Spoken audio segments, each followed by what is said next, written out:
जीजा जी प्रणाम प्रणाम। अरे फूफा जी, पुओ के लिए आयल रहती, कितना दिन हो गल, तनी भेंट मुलाकात हो जाए। अब वो डायरेक्टर तोरे ब्याह में ही है। जब ब्याह तय होई तब ना, इतना जगह गई कहीं ठिकाते नहीं खे। बढ़िया भइले बाबूजी ते आ गइल हो। गोपाल हमारा अकेले परेशान बड़े खोज खोज। देखा है, हम तो बतौले भुला गई। हमारे रिश्तेदारी में एगो बहुत बढ़िया निम्न रिश्ता बा। हाँ, दुइया गुण को लड़का बड़ा है, बहुत बड़ा मनई बाड़ा लोग। हमरो बेटी से ये शर्त पर शादी करम जब वो ब्याह से पहले अपन ऑपरेशन करा लिया। रवा साफे पगला गइल बानी का? रवा के अंदाजा बा कि रवा का कहता नी? हमर बिन ब्याहे बेटी के ऑपरेशन करावे की चाहता नी? ओकर को गुजरल चाहता नी? रवा के पता बा इको खातिर हम औरत का करे नी? कितना देवी देवता पूजे नी, देवता पितर पूजे नी, कहाँ जाके मनौती माने ली। और तो और अपन माई बाबूजी के घर छोड़ करके एगो अनजान घर में एगो अनजान परिवार के अपन परिवार माने ले। और रवा वो कोक के बरसे से पहले ओकरा के उजाड़ना चाहता नी। हाँ बाबू, दुल्हन ठीक कहता रही।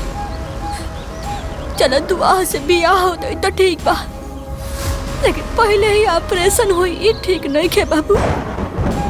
माई, हमके समझने की कोशिश कर, हम मजबूर बाड़े। का मजबूरी बा? हाँ, ये ना कि वो लोग बियाह ना करे। अरे ना करे तो ना करे, बकिर हम अपना बेटी के नरक में ना झोंकब। वो लोगन के ई शर्त ना मानब।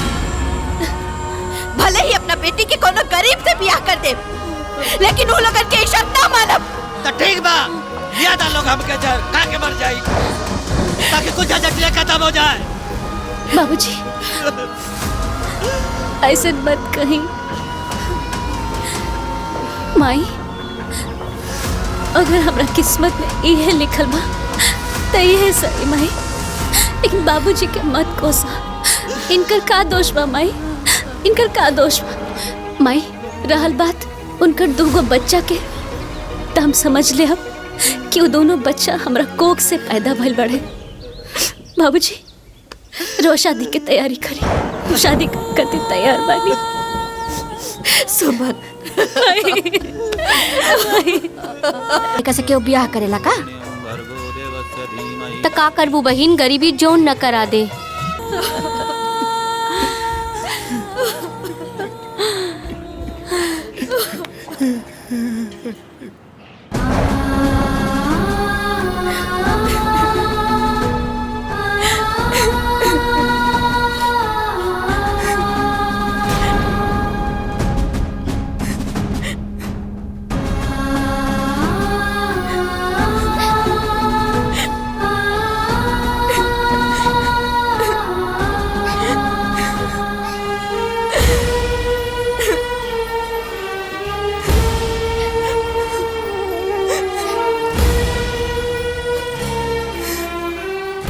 बेटा लाडो,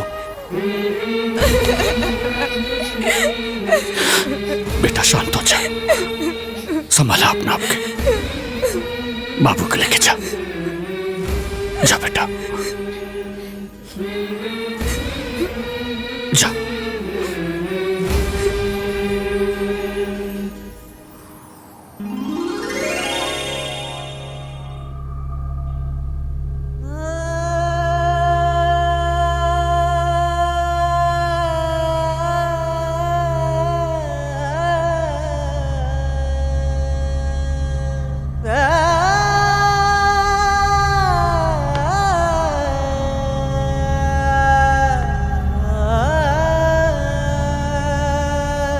बेटा,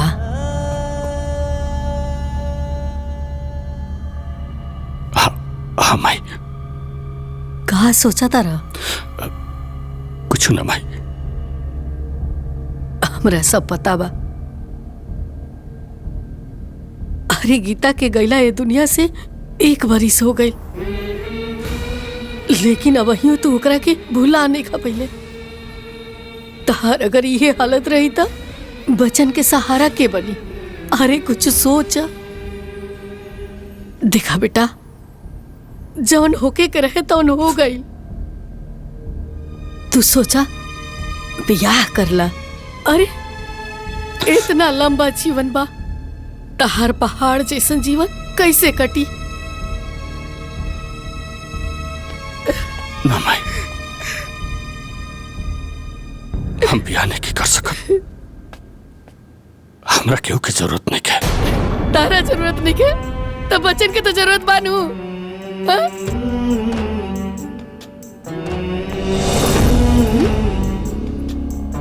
देख बेटा, अब ही इन्हन के प्यार दुलार ममता के बहुत ही जरूरत बा, और ही ना एगो माई के अलावा केहू नहीं के दे सकत। लेकिन भाई, हमर बात मान, अरे भाई पटीदार केहू के ना होकेला। रहल बात हमार, अरे हम के दिन जियब?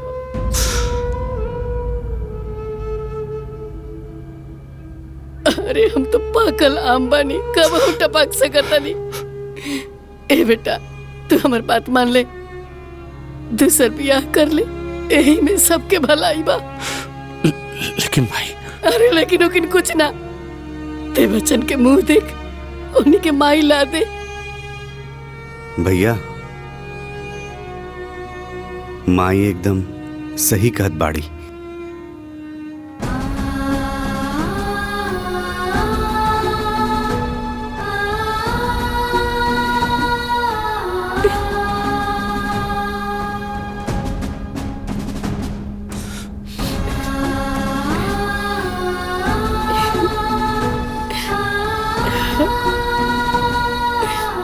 ए माई, सब ठीक हो जाएगी।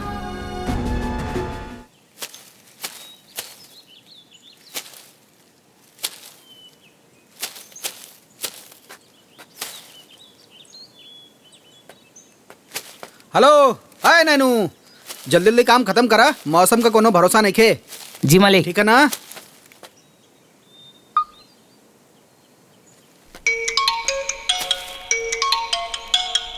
दीदी,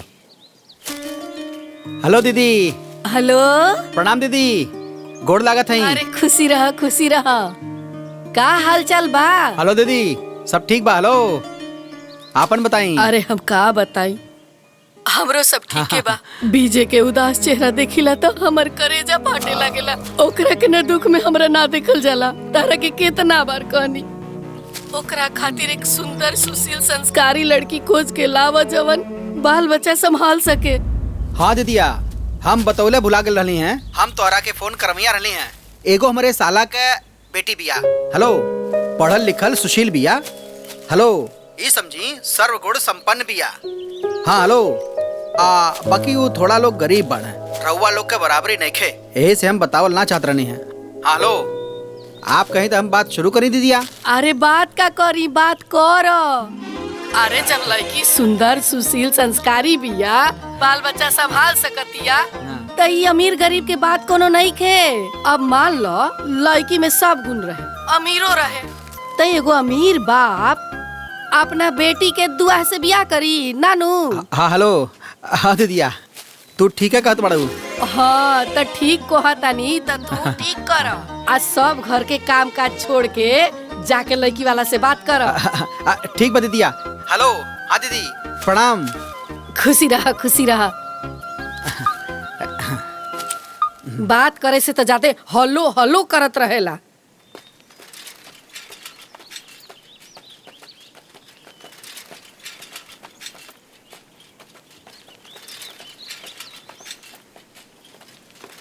चलो जा तू।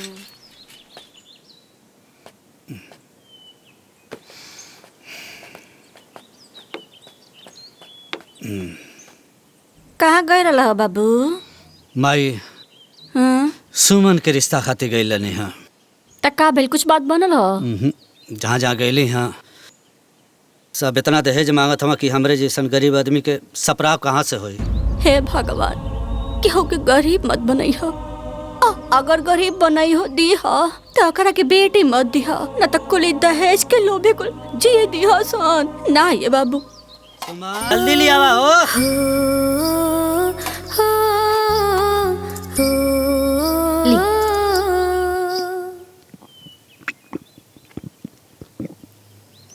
का भइल?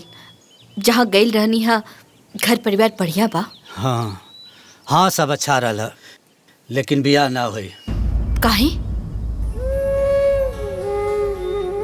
काहे कि वो लोग के लड़की ना दहेज का बुखाई लो। वो लोग इतना ज्यादा मांगत है कि हमार सपराव ना हुई। हे भगवान, अब का हुई? अरे होई का, दूसर दिखाई। नसीब कहीं न कहीं टकरेबे करी। का टकराई है बाबू? 12 से 14 जगह जा चुकल बाड़ा। एड़ी के पसीना कपारे पे चढ़ गए। का जने कहाँ लइका बौड़ी आयल बना सोन। देखा सुमन कमाई, चिंता मत करा। समाज में बहुत लोग बाड़ा, कहीं न कहीं गुहार लगी जाए। आग लगे ऐसे समाज के और समाज के लोग के। ये सब ना कहे के बात है। न तो इतना अच्छा बेटी के वर ढूंढे में इतना परेशानी नहीं की होत। सुमन कमाई, परेशान मत होगा। फिर काल एक जगह जाए के बाद शायद काम बन जाए।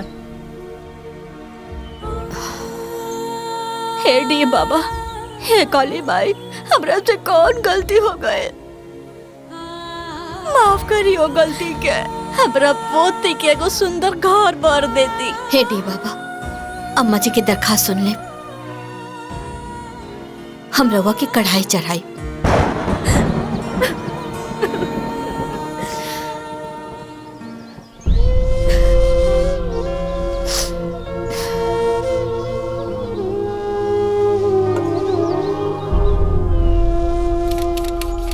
दादी आराम से पिया, ना तो मुंह जल जाए। अरे जीजा जी, प्रणाम प्रणाम। हाँ आई बैठे। फूफा जी आ गई नी। खुश जी, रहो नमस्ते। बाबू। गोड़ लागत नहीं। खुश रह। कैसन बानी रहुआ? दीदी के का हाल चाल बा? हम हो ठीक बाड़ी, वो एकदम ठीक बाड़ी। अरे फूफा जी, पुओ के लिए आयल रहती। कितना दिन हो गल, तनी भेंट मुलाकात हो जाए। अब वो डायरेक्टर तोरे ब्याह में ही है।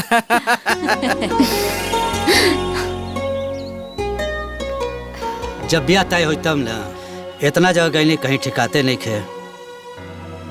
बढ़िया भइले बाबू जी, तो आ गइल हो। गोपाल हमारा अकेले परेशान बड़े खोज खोज। देखा है, हम तो बतौले भुला गई। हमारे रिश्तेदारी में एगो बहुत बढ़िया निम्न रिश्ता बा। हाँ, दुइया को उनको लड़का बाड़ा, बहुत बड़ा मनई बाड़ा लोग। दोनों लड़का सरकारी नौकरी में बाड़ा।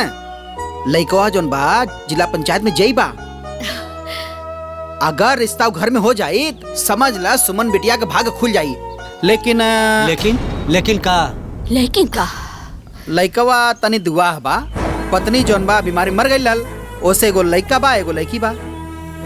दुआ? अरे टक्का भइल। ऐसन घर बर बड़ा भाग से मिलेला। हाँ। लेकिन हमार लेकिन कुछ ना। जीजा जी, आप वहाँ बात करें। अरे बातचीत का करे बा? बातचीत समझ ला, सब कुछ हो गइल बा। अरे समय निकाल के चला और लड़का के घर द्वार और लड़का देखला, बस। एक दिन का काले चलें, लेकिन जीजा वो लोग ज्यादा दान दहेज ना मांगे। हाँ, वो सब कई कुल का चिंता तू मत करा, ठीक बा ना? वो सब हमारे ऊपर छोड़ दा। हाँ ठीक बा ना? बस तू कल समय से तैयार रही है, हम आए और साथ चल के लड़का देख ले जाई। ठीक रही ना? एकदम ठीक। हेलो, हाँ प्रणाम। आवता नहीं। हेलो, वकील साहब से मिल लिया। हाँ प्रणाम। जा बाबू तू जा। जीजा चाय पानी। हेलो, बस हम निकल गए। हेलो, हाँ सुना? हाँ, वो सब कागज पत्र तैयार रखा। हेलो, हाँ। अरे हेलो, बौरा गइल बानी रहुआ? का भइल? का भइल?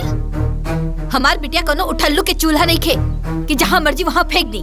कितना कसम से ओकरा के पैदा केले बानी, लाड प्यार पाल पोस के बड़ा केले बानी, और रहुआ ओकर दुआ ब्याह करे की सोचत बानी। कमी बेटी में ना, कमी हमहन में बा। तनी सोचा, ऐसन घर बर में हमन के ब्याह करे का औकात था? इता सुमन का भाग है। न ते गरीबी में ऐसा। गरीब होखला के मतलब ई ना है कि हम अपने बेटिया के हाथ केहू के भी हाथ में दे दी। हमरे बेटी में कौन कमी है जो हम एकर दुआ ब्याह करी? अरे बिया बर से होला, बरगद से ना। अरे बारात दरवाजा ब्याई तो हमार रिश्तेदार और पड़ोसी का कही? ताना मारी हमरा के, रवा मना कर दी। ई ब्याह ना होई। सुमन का मम्मी, बात समझने का कोशिश करा। अरे उन लोग का घर धन दौलत से भरल बा। सुमन वहाँ राज करी, ओके कोनो तकलीफ ना होई। जीवन खाली धन दौलत से ना चलेला, परिवार से चलेला। हम नहीं के चाहत कि हमर बेटी के जीवन में दुख होके कि केकर से होकर बिया हो गइल बा। एकर फैसला हम लोग सुमने से पूछ के कर लिहल जाओ। अगर वो कही हाँ तो बिया होई, वो कही ना तो ना होई। सुमन बेटी, सुमन आओ तनी बाबूजी।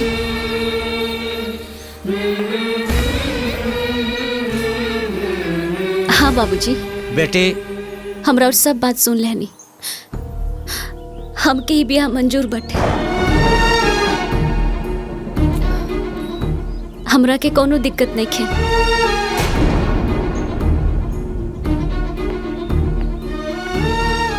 सुन ले लू ना, हो गई फैसला।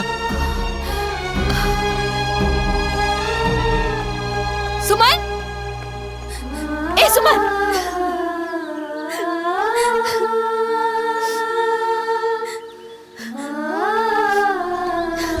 सुमन, तोहरे बाबूजी के बुद्धि पे पाथर पड़ल बा तो का तोहार भी मत्ती मारल गइल बा जो उनकरा हाँ में हाँ मिला रहल बाड़ू। देख बेटा, कोनो फैसला ना बहुत सोच समझ के लिहल जाला।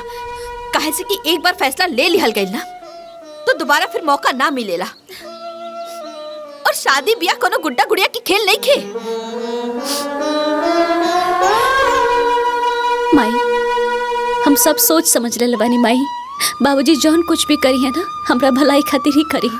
और माई, हम उनकर बेटी है माई, दुश्मन तना ना। तू बेकारे के चिंता करत रहो, चिंता मत कर। हाँ, सब ठीक हो जाए, सब ठीक हो जाए माई।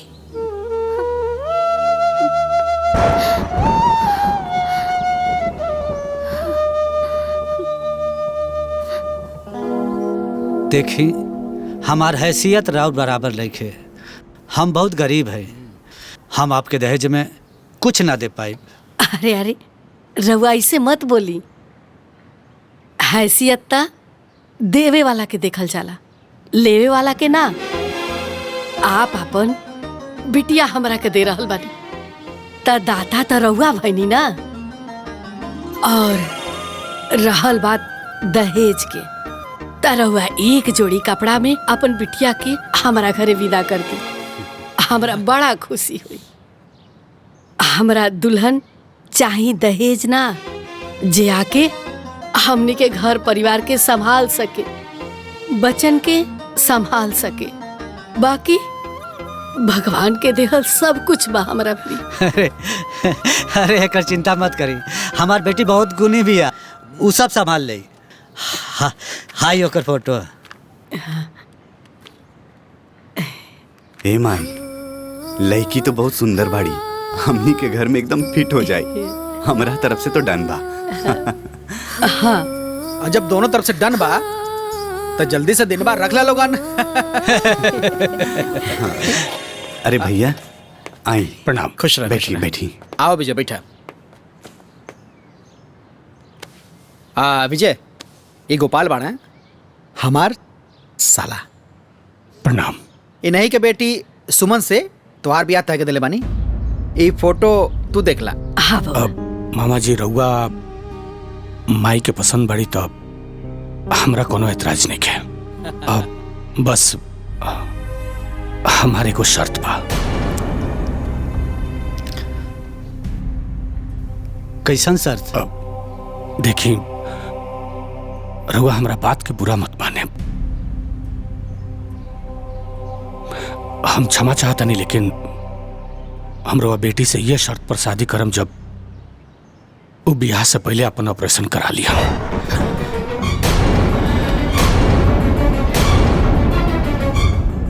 ताकि भविष्य में उनका कोनो बाल बच्चा ना होके। कैसे कि हमके आगे और बच्चा ना चाहिए। लेकिन बेटा, ई कहें? मामा जी, घर में हम अपना लइकन खातिर माई लिया के चाहता नहीं, सौतेली माई ना।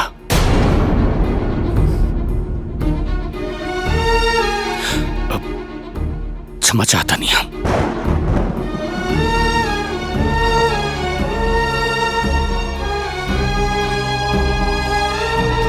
हमके मंजूर बा।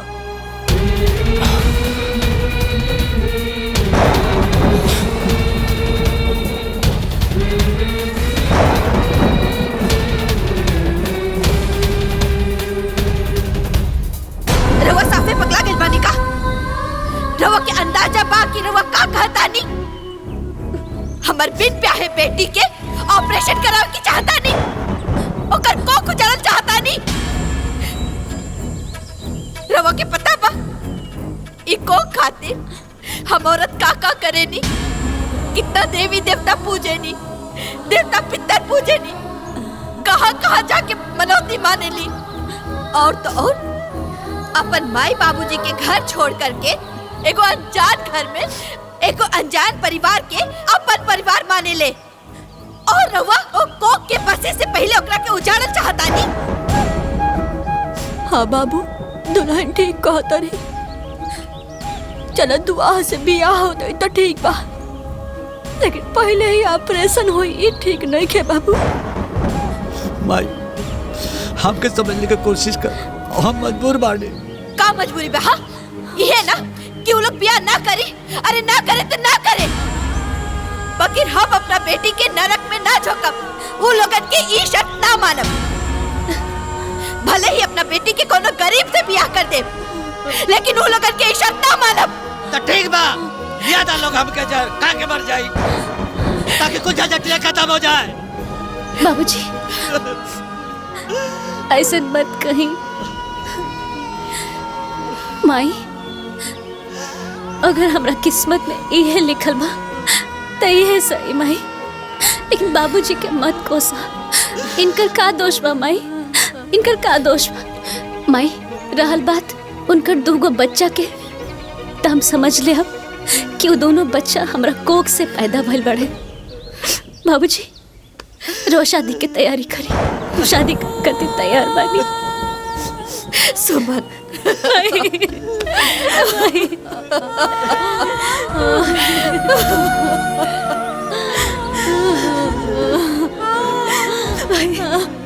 कोटि समप्रभ निर्विघ्नं कुर्मदेव सर्वकार्येषु सर्वदा।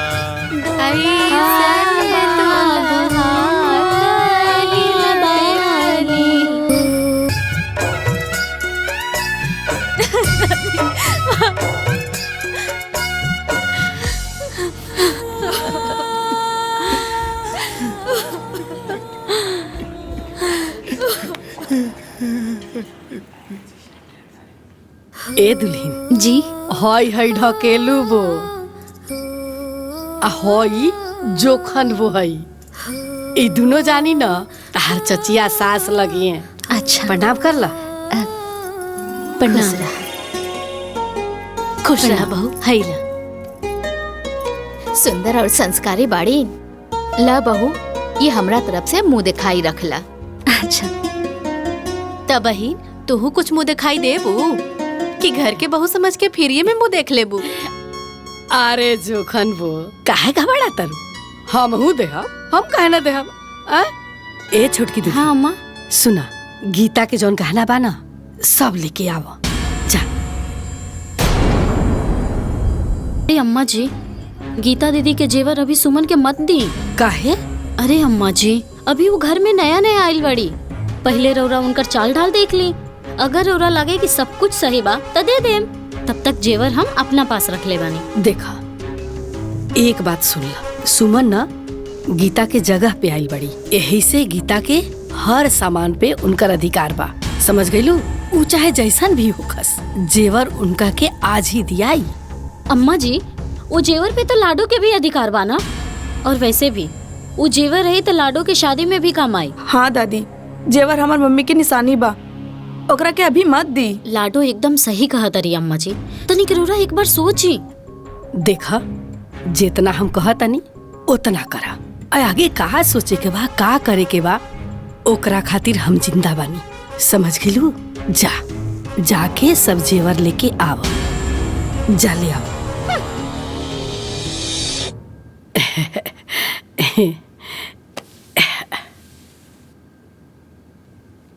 ला दुल्हीन प्रणाम।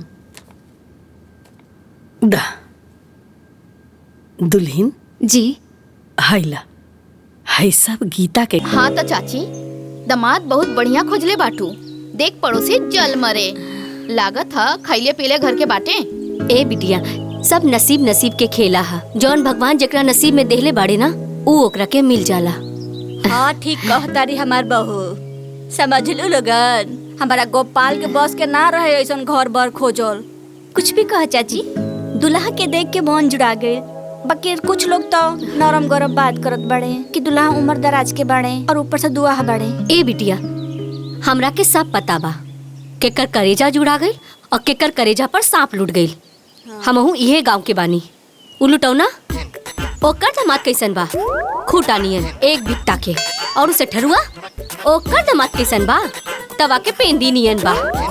हमार दामाद दुआहा बाता का देखे में तो सुंदर बा ना, देखे में तो एकदम ठीक ठाक बा। हमार दामाद केहू और के जैसे लूड़ लंगर मोट करिया त नहीं खे ना। हमार दामाद के एक देखे ना त नौ सिहाय। जाके बोल दी हा कि ऐसे ही बोलत रहनी हा। अच्छा ठीक है चाची हमने घरे जा। ठीक बा ठीक जा। पैर लवट के मौत आया लोगन।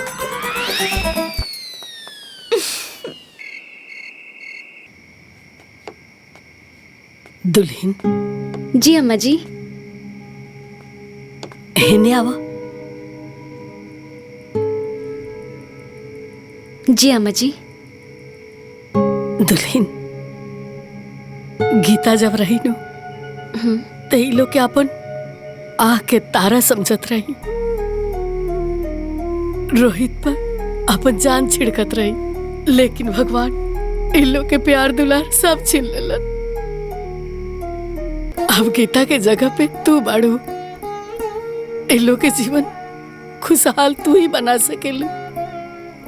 आज से इन लोग के महतारी तू बाड़ू। अब इन लोग के लालन पालन पोषण सब के जिम्मेवारी अब तोहरे ऊपर बा। जी अम्मा जी इहो कोनो कहे के बात बा? ए लोग के महतारी तक अब हम ही बानी। बड़ी आइल माई बने खातिर। Mummy my foot. दुल्हीन अभी वो बच्चा भी है ना समझ भी है। धीरे धीरे समय पर ना सब ठीक हो जाए और तारा के अच्छा महतारी बन के दिखावे के बा। जी अम्मा जी। बाबू मम्मी के लगे आवा।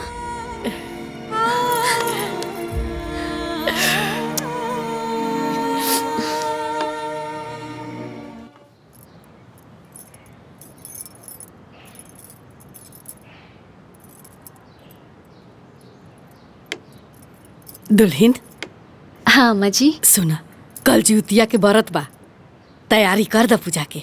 अम्मा जी अगर और आज्ञा होखे तो रोहित खातिर हम ज्योतिया के व्रत कर सकतानी का? अरे दुल्हीन यो कोनो पूछे वाला बात बा। तहार अधिकार बा व्रत रखे के। जा तैयारी कर पूजा के। हाँ अम्मा जी हम तैयारी करतानी।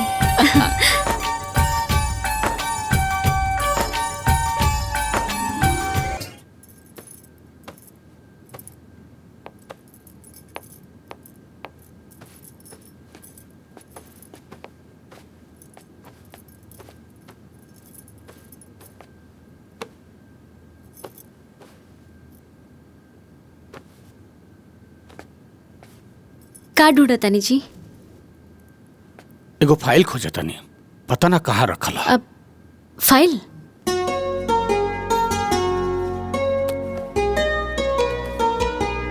सुनी। हाँ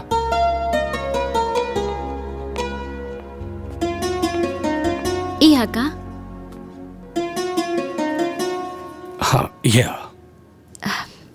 सुमन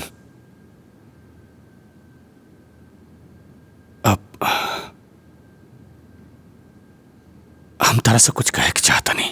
अब कहीं हम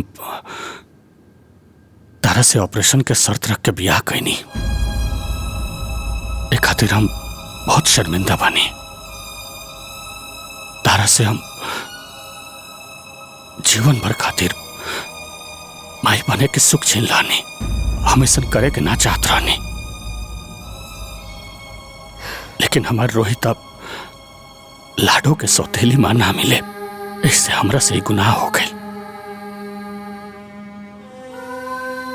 हम तार गुनहगार बानी, हमरा के माफ कर दिया। माफी मांग के हमके शर्मिंदा मत करी। रवा जौन कुछ भी कहनी सही कहनी। रवा जगह पे दुनिया के कोनो भी बाप रही तो अपना संतान खातिर यह करी। रवा एगो बाप होके की फर्ज निभानी। तू सच में देवी बाड़ू। तारा के पाके हम खुद के बहुत भाग्यशाली माना था। नहीं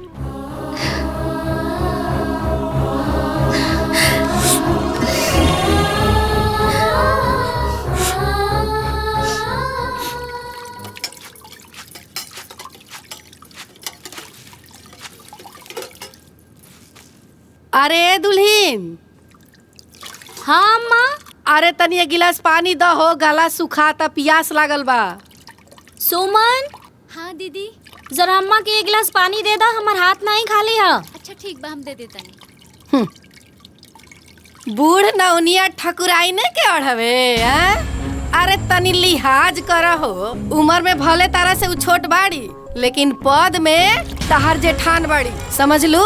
ऐसे नाम लेके ना बुलावे के चाहिए। कल के 4 दिन के आई कनिया जेठानी कहाँ है?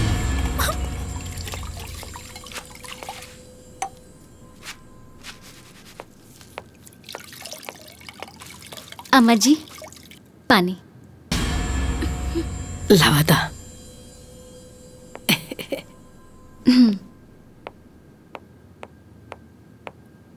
दीदी। हाँ लाई हम बर्तन माज देता नहीं। तू छोड़ा, हम माज ले। और वैसे भी तू तो हमार जेठानी बाड़ू ना, तब भला हम जेठानी से बर्तन कैसे साफ करा सकता नहीं?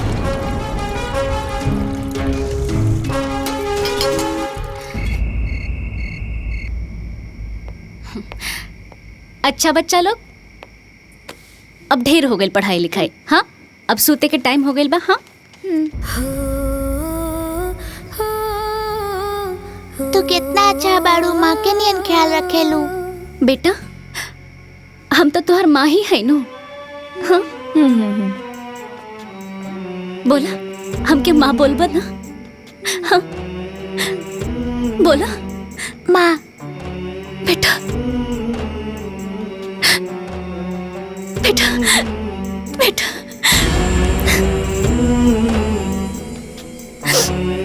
माई ना, सौतेली माई।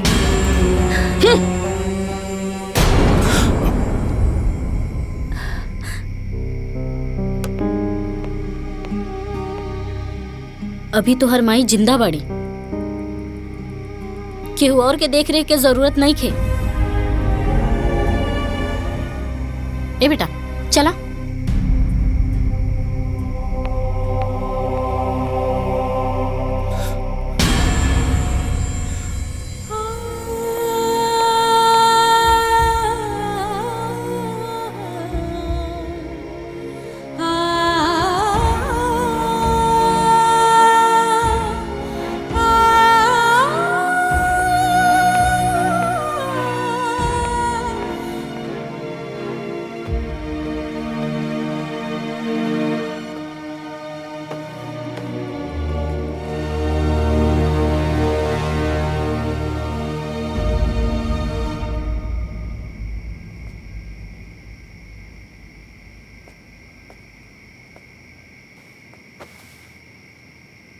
लाडो देखा बेटा, तारा सुमन के साथ ऐसा व्यवहार ना करे की चाहिए।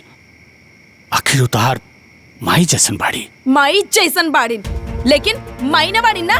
बस बहुत हो गई। वो धोनी के माई ही ना, बल्कि माई से बढ़ के बाड़ी। तारा नहीं के पता धोनी के प्यार के बंटवारा ना हो जाए। ये करते हुए बेचारी ऑपरेशन करा लालस। अब वो जीवन भर माई ना बन पाई, और तू ऐसा माई के साथ ऐसा व्यवहार करता रहो।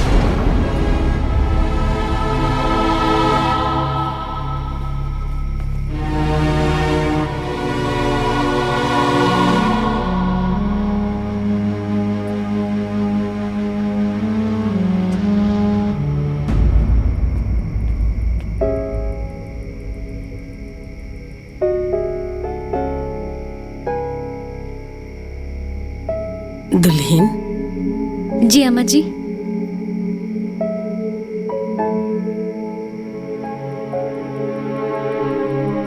ई घर ना अब तहार बा और ई घर के लोग भी तहरे बा। घर के केहू कौनो बात बोल देवे ना, ओकरा के दिल पे मत लिहा। समय पर सब धीरे धीरे ठीक हो जाई। रहल बात लाडो के, ओकर हमें अभी बचपना बा, ओकरा के संभाले के तहरे नु पड़ी।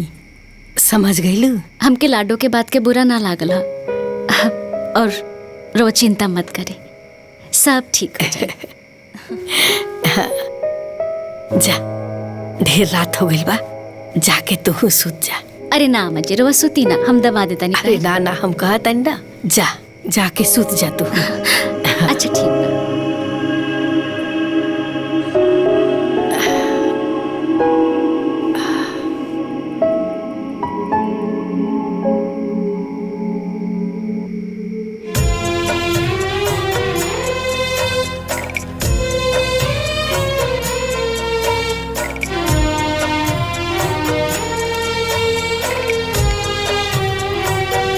स्वर्ग से सुंदर मोर घरवा अंगनवा दुआरवा नु हो। स्वर्ग से सुंदर मोर घरवा अंगनवा दुआरवा नु हो। सासू मिलली घर के लक्ष्मीनिया, जिनगिया संवर गईले हो।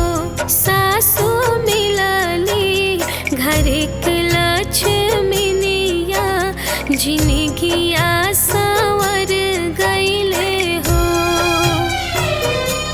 मन जोग पवली सजनावा से नूरावा सुहागावा नु हो।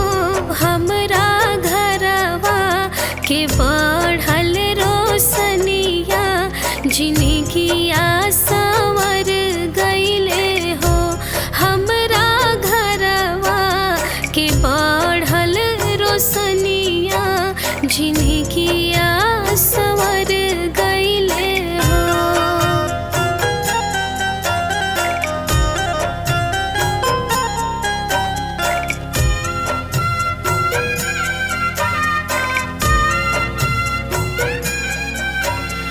बड़ा भाग वाली हाई हम ता तिरियावा, फुलावा से कोमल वाड़ी घर में बिटियावा।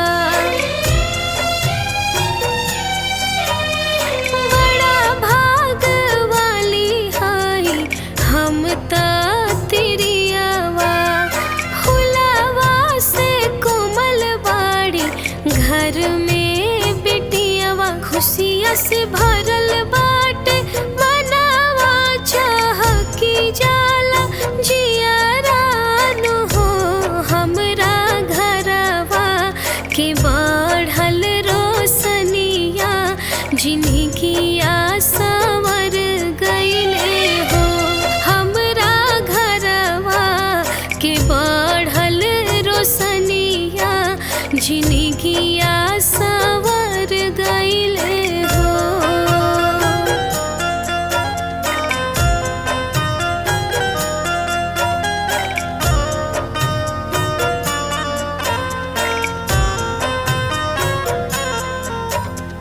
कवनो सुहागिन नीमन वर जब पावेली, होई के मगन देवी देवता मनावेली।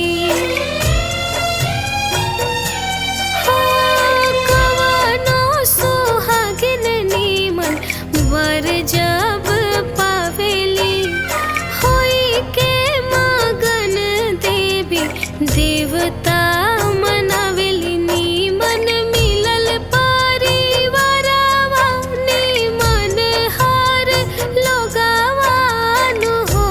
हमरा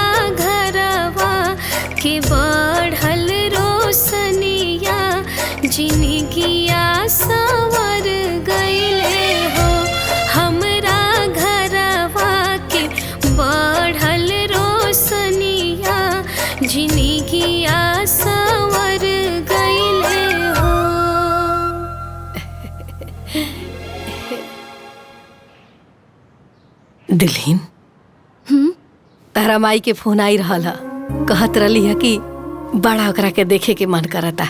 ऐसन करा जाके तू घुमावा नैहर से न, हम किशन के बोल दे तारा के लेके जाई। अच्छा ठीक बा, जैसन रवा कहीं।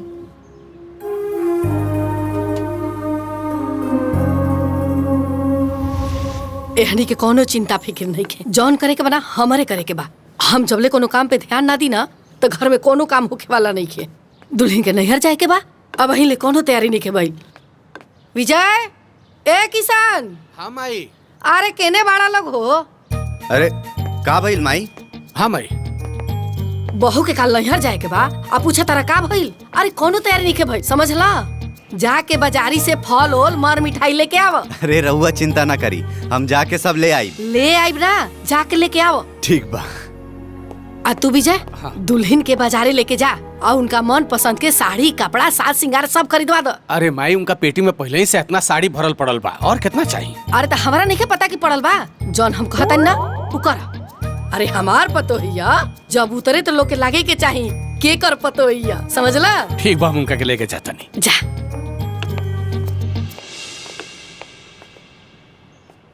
अरे जल्दी जल्दी सब सामान गाड़ी में रखवाओ।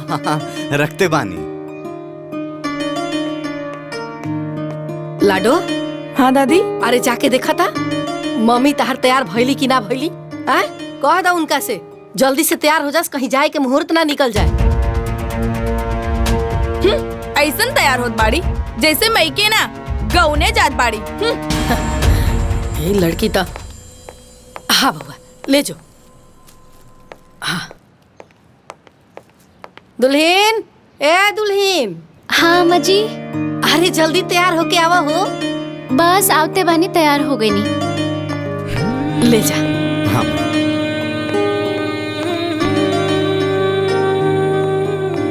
चला बेटा। अरे दादी, तू जाता रहा का? हाँ दादी। हाँ अम्मा जी, थोड़ा घूम फिर ली है और हमार भी मन लागल रही। ठीक बा, ले जा। तू तो एकर महतारी है नु, तू ना ले जाइबू तो के ले जाई? हाँ? अच्छा अम्मा जी, चला तनी। गोड़ लगा। खुश रहा। अरे ई का पहनले बाड़ू? तहरा भी इतना गहना गुड़िया बा, जाके सब पहन लो। अरे अम्मा जी, मैया की हनु जाता नहीं, का करब इतना गहना पहन के? अरे दुल्हीन, जौन हम कहता ना उ कर, जा सब गहना पहन ला।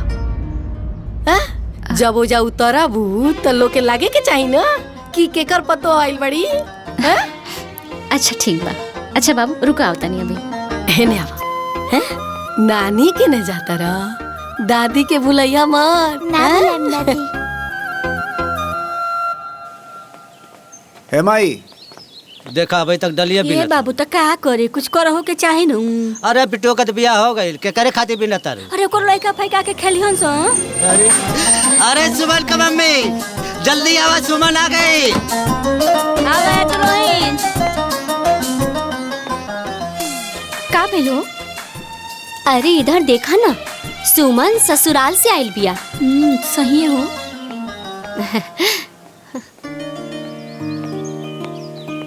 अरे रुका, आवतानी। हाँ। ये तना गहना गुड़िया पहले बिया कि हमर अखिया देख के चौंधिया जात बा। आवे में तकलीफ ना। अरे बाबूजी, अरे बेटी खुश रह, खुश रह, खुश रह। दादी अरे एकर तो भागे खुल गइल बिया। कैसन बाड़ू? ठीक है कहत बाड़ू। नसीबे तबा न तो गोपाल चाचा के कहाँ रहे ऐसन घर भर खोजल। दुआ भले बा लेकिन खुशी तबा न। हाँ। देखी के कॉलेज में जुड़ा जाता। और ये देखा बेटवा कितना सुंदर बा। माई गोड़ लगता नहीं।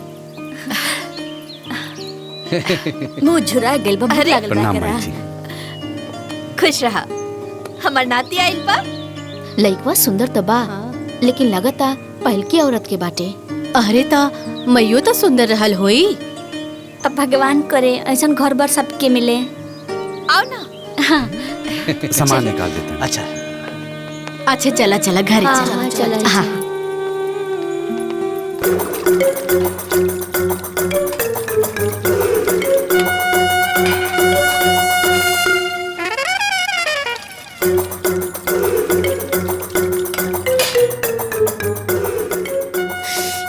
तो नैहर करे चल गईली, लेकिन इहवा इहवा हमार खटत खटत जाने निकला था।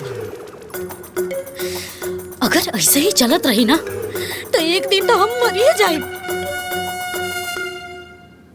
कुछ तो सोचे के पड़ी। काकरी काकरी काकरी काकरी काकरी। हाँ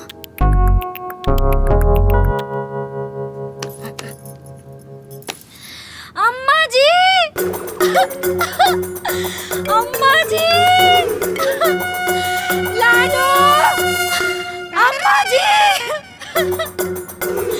अम्मा जी, लाडो, अम्मा जी, अम्मा जी। का भइल तू रे? अम्मा जी पोछा लगावत रहनी है, गिर गई नी।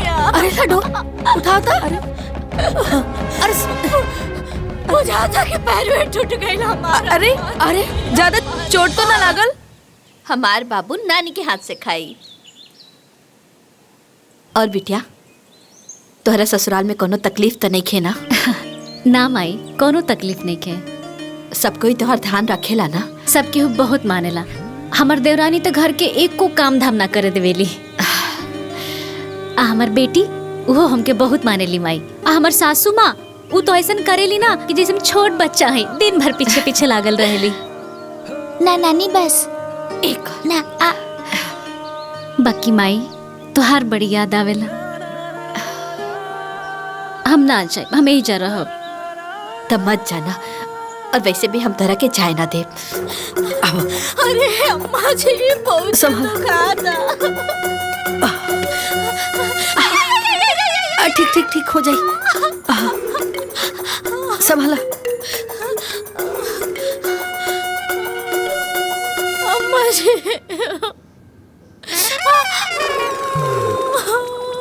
वीजा ड्यूटी गइल बा और किशन सुमन के छोड़े गइल बा। ए लाडो जरा चाचा के फोन लगाओ तो। हाँ अम्मा, हम मोबाइल लेके आवा तानी।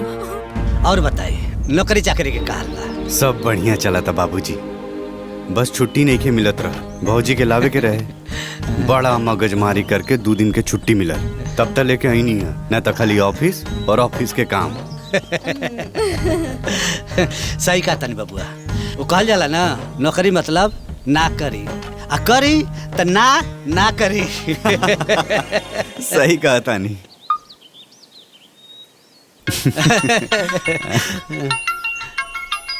माई के फोन आ हाँ हाँ बतियाला। रिंग जाता।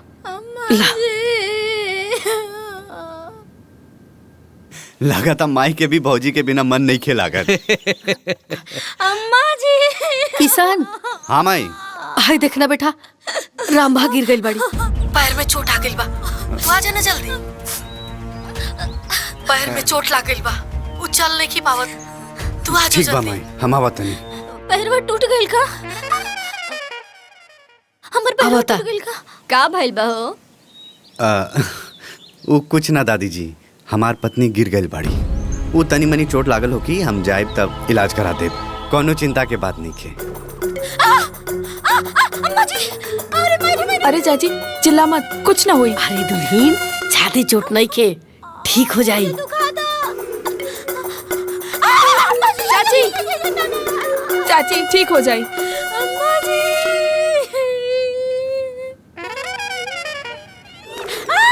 अम्मा जी। अरे चुप हो जा दुल्हीन। अम्मा जी। दुल्हीन तू चिंता मत करा, हल्दी लगा दे नी, अब आराम हो जाई तारा, है ना?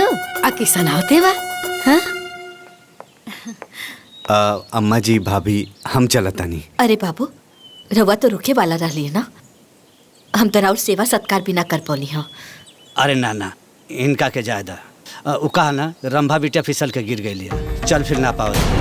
गिर गई? ये चल जाइए तो डॉक्टरी में ले जाके दिखा दे। हाँ। तब तो गैल जरूरी बा। अच्छा ठीक बा। ठीक बा माई। खुश रहा। अब रुकी। हाँ। हम चलता नहीं। ना ना भौजी, रउआ यही जी रुकी, हम 2-4 दिन में फिर आके रउआ के ले जाए। हाँ बाबू ठीक कहा तारे, अभी आयल बाड़ू और अभी के जाए के कहा तारू। ना माई, ओ जाए गो बहन तकलीफ में पड़े और हम नैहर में रहब, जाए तो फिर हम आई। ठीक चल बा, बेटा। चला। अच्छा माई खुश रहा।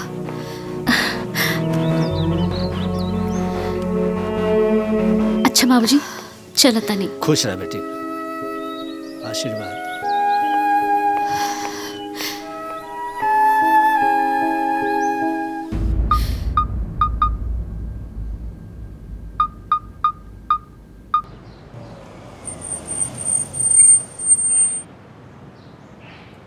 बड़की माई आ गेली, बड़की माई आ गेली।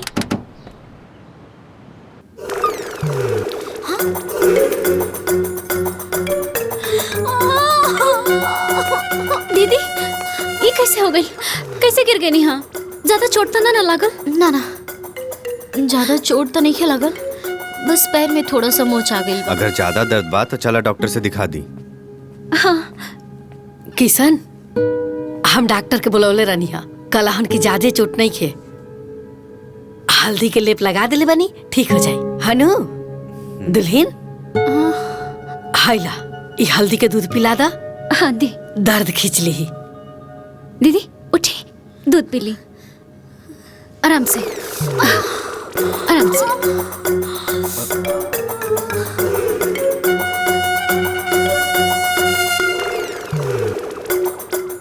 तू नैहर गई रहलू है ना? हाँ। इतना जल्दी कहाँ आ गई लू? अरे दीदी रवा के हम ऐसा हालत में छोड़ के हम नैहर में कैसे रह सकत रही? घर के काम धाम के करी? तू घर के काम धाम के टेंशन काहे लेता रू? अम्मा जी और लाडो बिटिया तो बटले बाड़ी। अरे दीदी लाडो बिटिया भी तो अभी बच्ची बाड़ी, अम्मा जी की भी तो उम्र हो गई ना।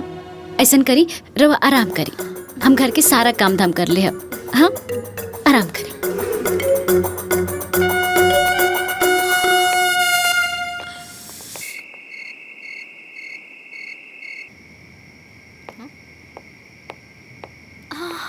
दीदी ये ले दवाई।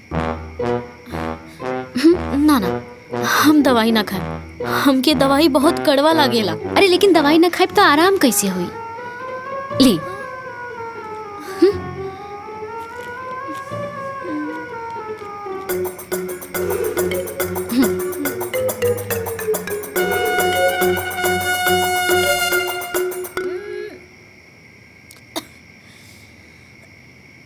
आराम करें।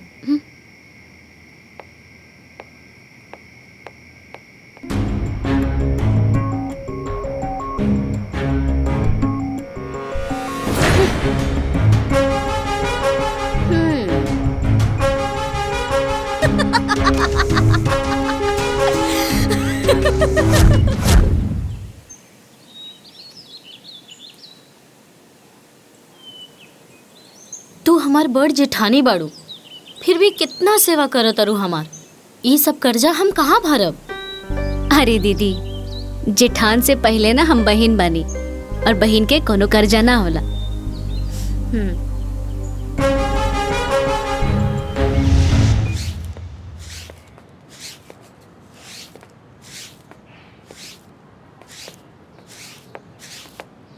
अरे अम्मा जी ये रवा का करतनी? दी हम लगा देतनी। अरे दुल्हन तू अकेले का करबू? हम लगा देतनी, हम खाली न बनी। अरे अम्मा जी हम सब कर ले, रवा आराम करे। ला जाइए आराम लगा।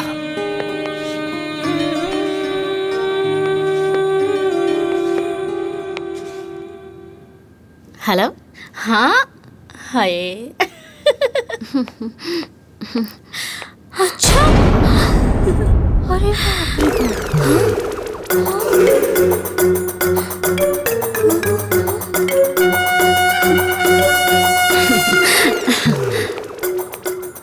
वो कहा है ना, आज सुबह जब हम सो के उठनी है तो हमके बहुत ही आराम मिला ना।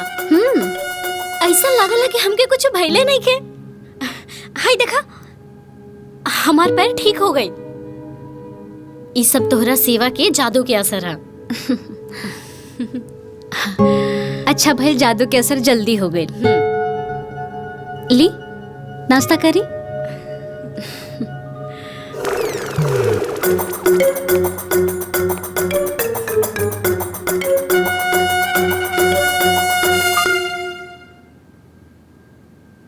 शिवम बेटा। हाँ अम्मा जी प्रणाम। बड़ा दिन बाद याद कैला हवा, का हाल चाल बा?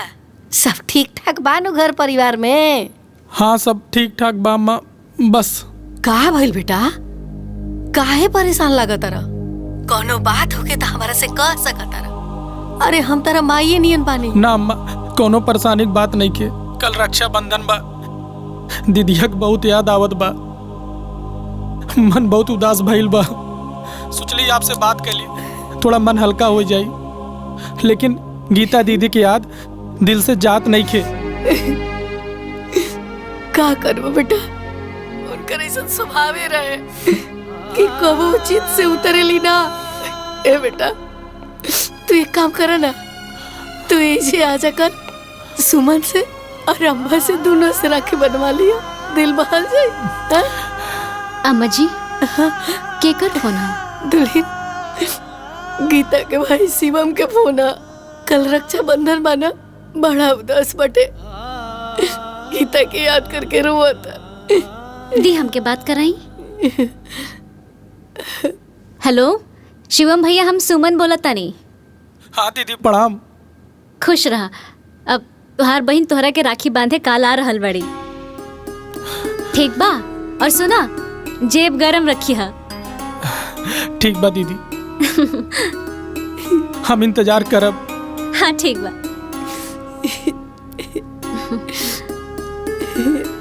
खुश रहो दुल्हन। कल हम जाइब अम्मा जी राखी बांधे।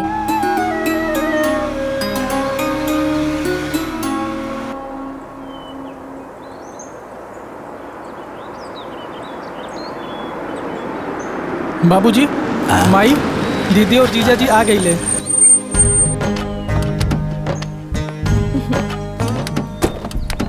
मामा जी, हम आ गए नी। खुश रह। नाना जी प्रणाम। पाए लगी जीजा। आ गई तार बहन। पाए लगी दीदी। चली। गोड़ा तनी। आयुष्मान बाबा दामाद जी। नाना के? नाना जी। अरे बाबूजी गोड़ लागत नहीं। सौभाग्यवती भवा। रहुआ बहुत नीक कहनी आके दामाद जी, बेटिया के लेके आ गई नी। हमार घर पवित्र हो गई। रहुआ सबके देख के हमार करेजा जुड़ा गई। बाबूजी, हम इनका के लेके नहीं आयल, ई हमनी के लेके आयल बड़ी।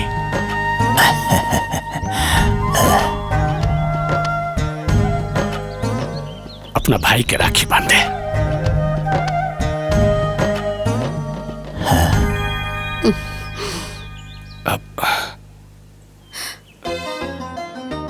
रवि बेटा, ई तहार शर्ट पैंट।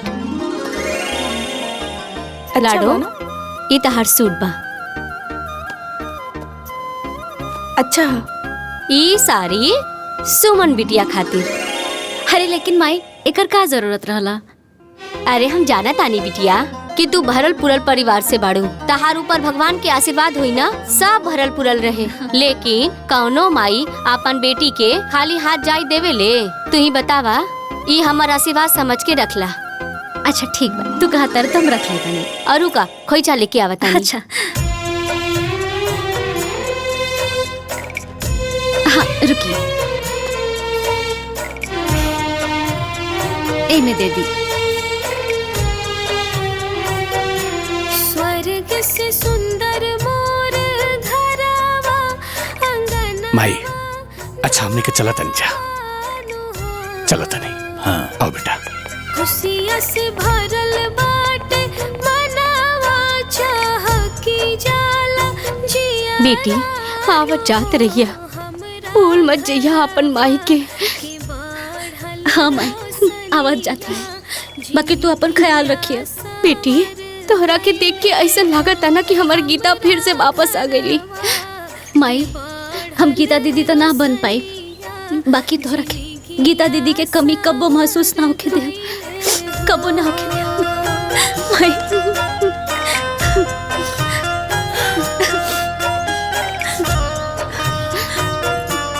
अच्छा माई। बाबूजी खुश रहा बिटिया। पाए लगी दीदी। खुश रहा। आई दीदी।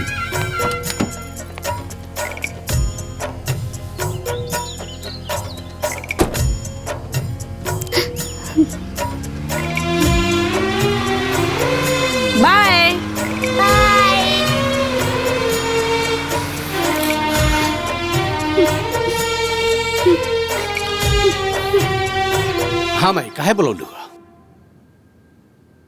देखा बेटा, गीता जब तक रहली ई घर के पूरा जिम्मेवारी अपना ऊपर लेके चलत रहली। उनका चल गया के बाद फिर से सारा जिम्मेवारी हमरा ऊपर आ गई, जेके लेके हम आज तक चलत आ रहल बानी। लेकिन बेटा अब सब ई सब हमरा से ना सपरत नहीं खे। तो हम चाहत रहनी है कि ई जिम्मेवारी से मुक्ति पाली।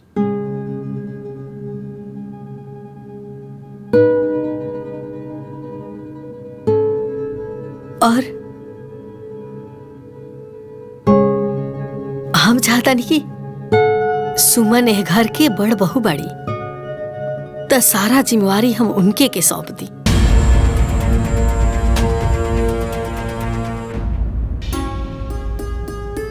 का कहता रहा तू लोग? का माई, बस यही खातिर मीटिंग बुलौलू हा। अरे हाँ माई, तारा के जौन मन करे उहे करो। एहू में कोनो पूछे वाला बात बा? कहो किशन। हाँ भैया। अच्छा हमने के देर होता, हमने के जातन जा। चलो जा। सुमन। हाँ अम्मा जी। आवा है, जा बैठा। जी अम्मा जी।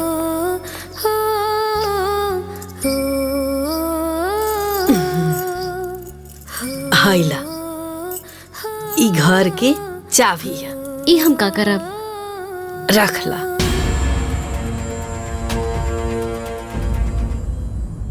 आज से ई घर के मालकिन तू बाड़ू। अब सारा जिम्मेवारी तहारा संभाले के बा, समझ गईलू?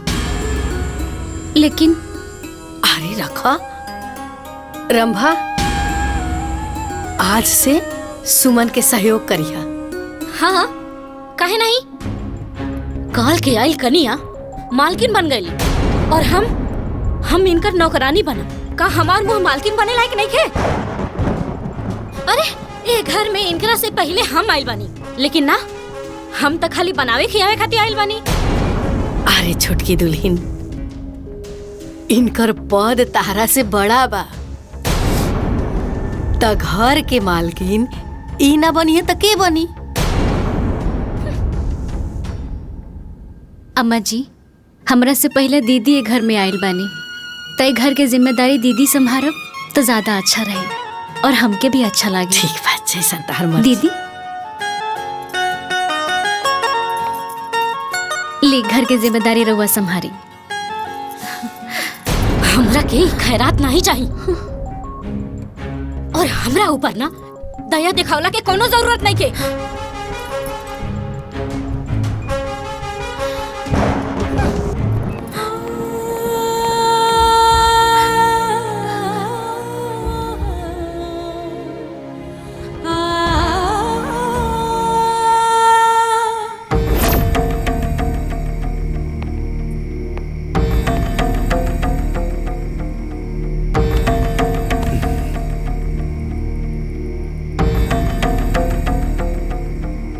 अरे का बात बा? ई केकई जैसन मुंह काहे बनौले बाड़ी?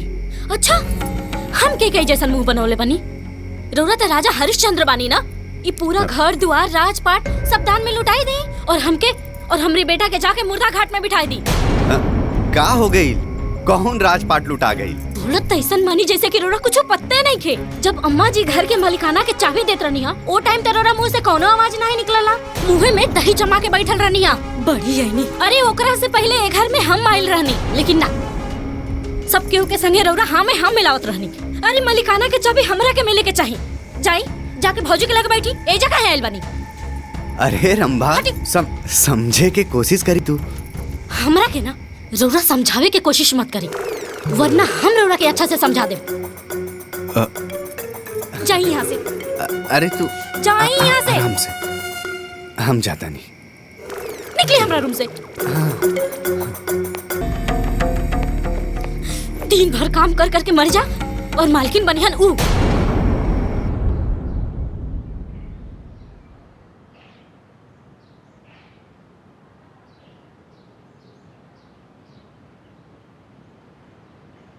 जीत सब खा जइबू तो भर के पूरी कैसे बनी? इतना बड़ हो गइल, ना जाने कब तारा बुद्धि हुई। ठीक है, ला छीला, ना खाई ना करब। दुल्हीन। हाँ माँ जी। तनी तू ही इनकरा के लूर साहुर सिखाव। इतना बड़ हो गईली, कौनो बुद्धि नहीं खे, का जाने कब सियान हुई है। अरे अम्मा जी, समय के साथ सब ठीक हो जाई, रवो चिंता मत करी, सब सीख ली हैं। बाकी अम्मा जी, रवो से एगो बात कहल चाहता नहीं। कह, का बात बा? का बात बा? सास बहू में बड़ा खिचड़ी पाकता।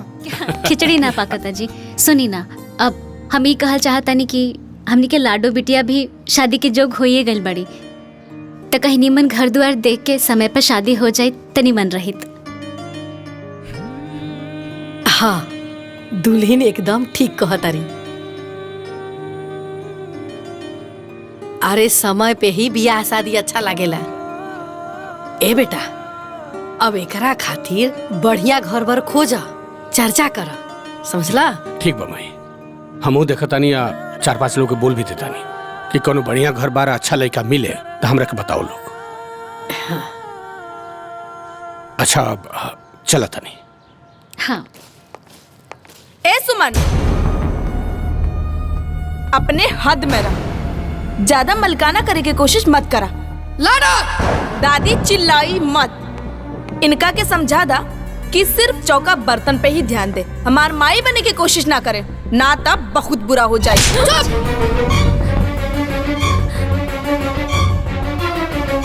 तोरा के कितना बार समझा चुकल बानी, लड़की हमें लड़की की तरह ना, अरे लड़की जान के ज्यादा ना बोले के चाहिए। तोरा पता बा, और तोनी के अपन माई के प्यार देवे खातिर ये अपन कोक मार देलस। का परेशानी बारे तोरा? का परेशानी बा? काहे लड़त रहली? अम्मा जी चुप हो जाई, बच्ची बाड़ी, समझदारी निखे, सब समझ जी हैं, बैठी रहो।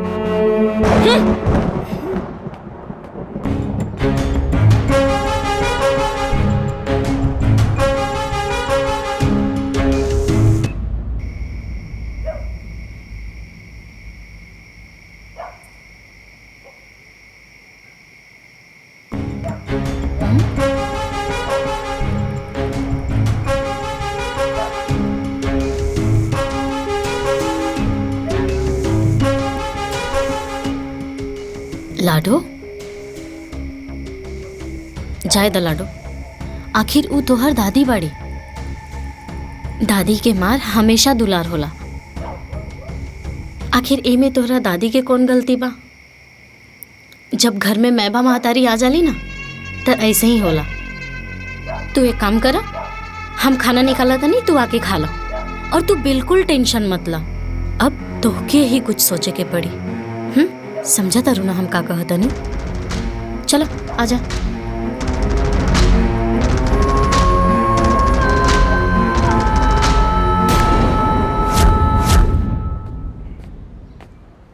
दुल्हीन, अरे इतना लेके काहे जाता रू?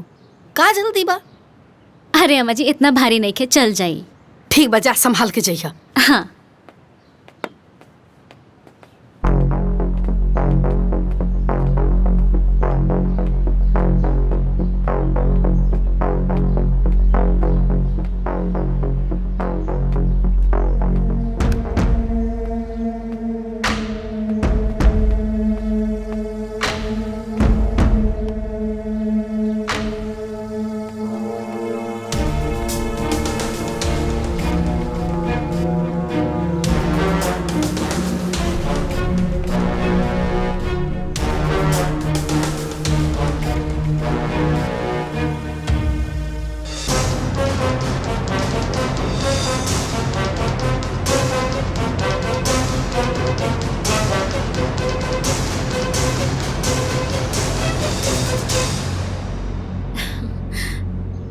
साचो अभैले बचपना ना गइल।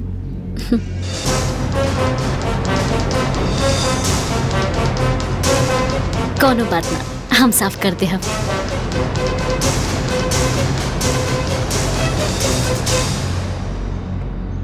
महारानी कपड़ा फैलाई के जवई हैं, तब पता चली।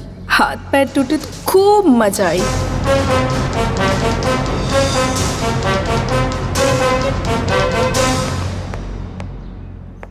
माई, सुमन कहाँ बड़ी? हमारा बैंक के पासबुक चाहत रहे। अरे छत पे गल बड़ी कपड़ा डाले, आवते हुई हैं। अरे तनी जल्दी बुलाओ ना, हमरा देर होता। देर होता तो जा ऊपरे पूछ ल। अब सुमन, सुमन, सुमन कहाँ बाड़ू?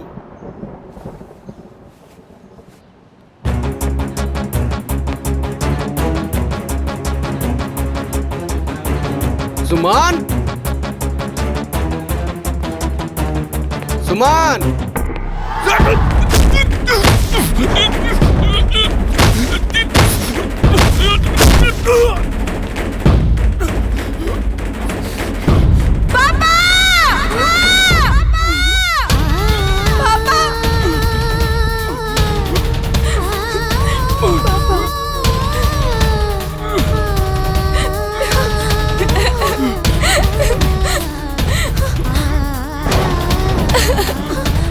कावल जी, काजी, दीदी,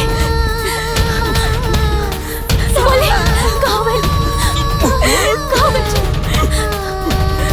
ना, ना, ना, पापा, कुछ ना हुई रो, कुछ ना हुई, बोले, ना, कुछ ना हुई,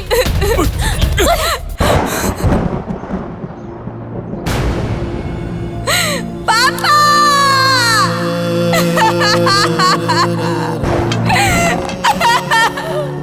भैया, दादी, भैया, भैया,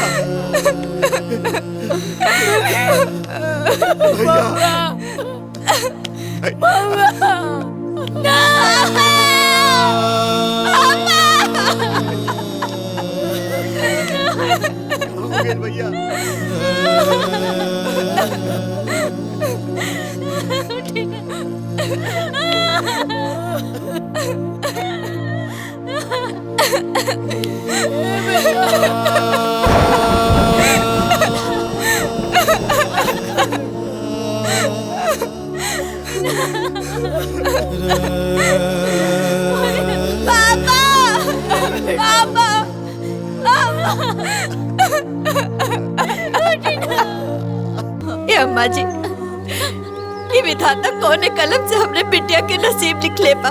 मत रो दुल्हन, मत रो बच्चा। अगले ओकरे जीवन में जब से पैदा भइल बिया तब से खाली दुखे दुख झेलने बिया। मत रो, हमरो वाले कोनो फायदा बा। अरे ऐसा रहे तो ओकरा के दुनिया में भेजली ही काहे। कितना बढ़िया घर द्वार मिल गल रहे बेचारी के, सब कुछ बर्बाद हो गई। कैसे रही अब वो बेचारी। ए चाची, जिकरा कितनो बढ़िया घर बार मिले, अगर ओकरा नसीब में दुख भोगही के बा तो भोगबे करी। ए बाबा, अब तो जन होके के रहे तो हो गए। ले जा दुल्हन के अंदर तने समझावा बुझावा, चुप कराओ। हाँ भाई, चल उठा, उठा चला। मत रो दुल्हन, हमरे बिटिया के नजर लग गई क्यों के।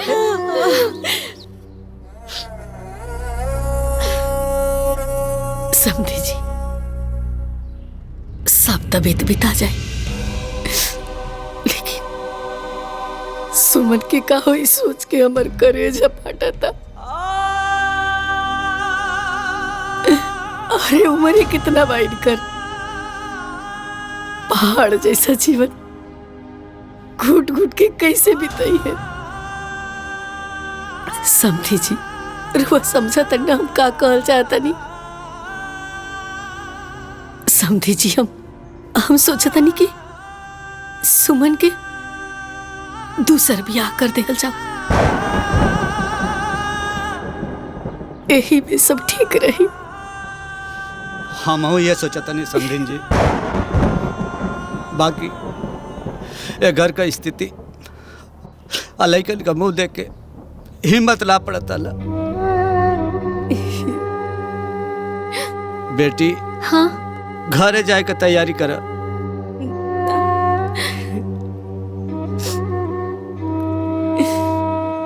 ना बाबूजी, हमार घर ये बा। हम अपन घर, अपन परिवार, अपन बच्चन के छोड़ के कहीं ना जा सकिले। अब चाहे सुख हो के चाहे दुख, ये घर में बीती। बेटी, बात सुख दुख का ना, अब के मालूम तो के यहाँ कोनो तकलीफ ना हो, पर बेटी अकेले जीवन जियल पहाड़ होला। बाबूजी, रउआ ने कहले बानी कि एगो बेटी जो ना घर में डोली पर बैठ के जाली, वो घर में सुख हो के चाहे दुख, विदा अर्थी पर ही हो खेली। तो फिर कैसे सोच लेनी रउआ कि और बेटी रउआ शिक्षा के विपरीत हुई है? ना बाबूजी, रउआ जाई, हमार विदाई अबे घर से अर्थी पर ही हुई। जाई रउआ।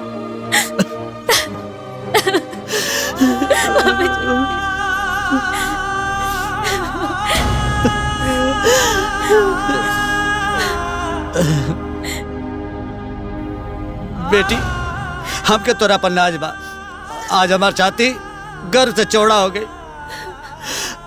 हमके तो सही है उम्मीद रहे। तू चिंता मत करिया, तोहार बाबूजी हमेशा तोरे साथे बाड़े।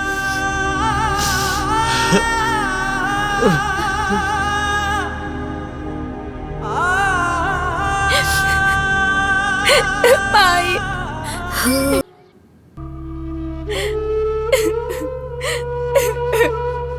हम हत्यारन बानी, अपने आते अपने बाप के मार देनी।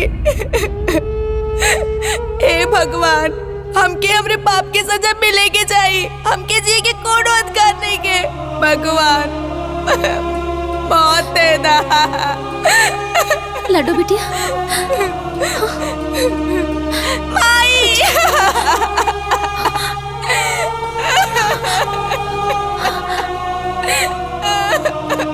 माँ,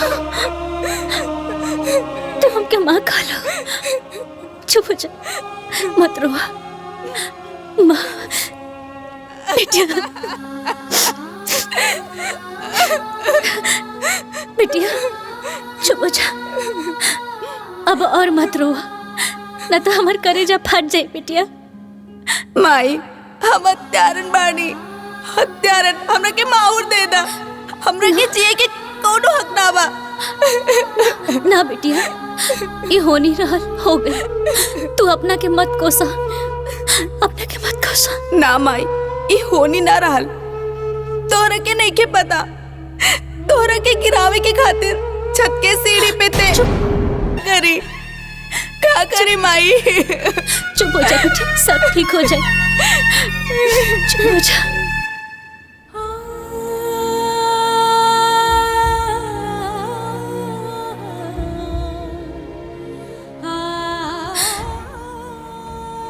रउआ हमरा के इतना शक्ति दी कि हम अपना कर्तव्य के पालन कर पाई। दीदी, रउआ हमरा के आशीर्वाद दी कि हम बच्चन के रउआ जैसन प्यार दुलार दे सके। आशीर्वाद दी।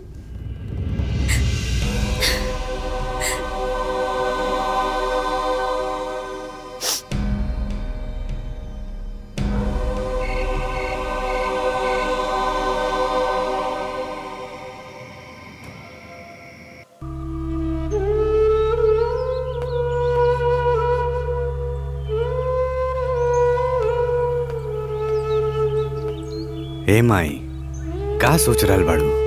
कुछ ना बेटा, बस लाडो के ब्याह के चिंता लगल बा।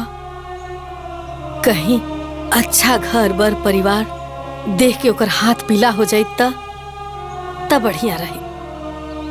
काहे से कि तू जानते बाड़ा कि उम्र बढ़ गईला के बाद लड़की के ब्याह में कितना मुश्किल आवेला।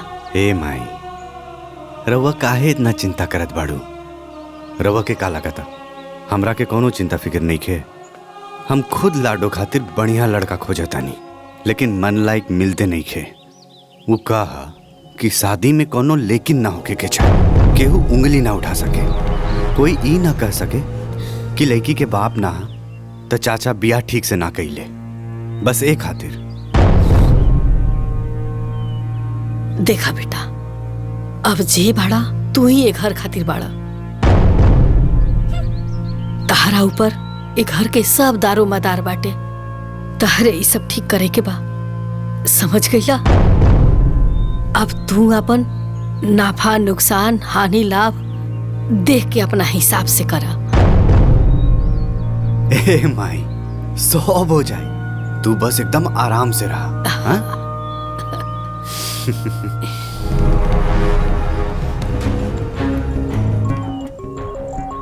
घर के कुल खर्चा कपारे लेके ढोआ तारे। अब लागत बाकी शादी ब्याह के भी पूरा भार उठावे के पड़ी। ये तरह से तो कुल जमा पूंजी घर परिवार में ही फुका जाई।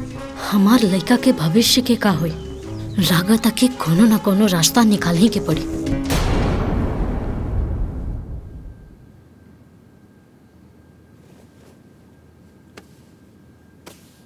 ए का बात बा? बेसी थक गई लू का? बहुत जल्दी बेड धर ले लू।